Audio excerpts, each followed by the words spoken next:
kopi premium. Paling bagus.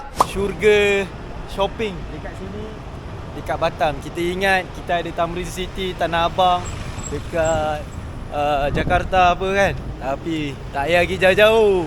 Kat Batam pun ada bos. Baju, beg, kasut. Ini dia kopi punya. Original dia Ini kopi premium. paling bagus. Oh ya, Ke nombor 2? Nombor 2. tidak. Ini nombor kira level 1 ke 10 level berapa? Level 3. Jadi 760. 760. Ya. Okey, saya rasa kita kecilkan skop. Kita beli Mont Blanc lah guys. Kita beli Mont Blanc. Ini colour dia. Okey, kita kecilkan lah.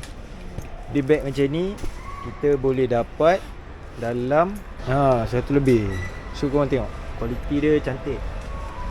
Okay, saya akan beli, jangan risau. Cuma saya mau minta, kita mau minta special price lah. 500 lah boleh? 500. Kan muka-muka bang muka orang kaya.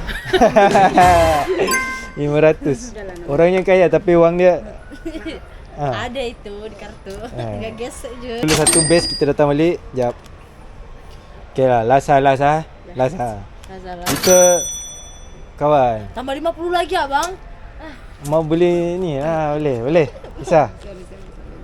Boleh lah, diskaun sikit. Boleh? Yeah.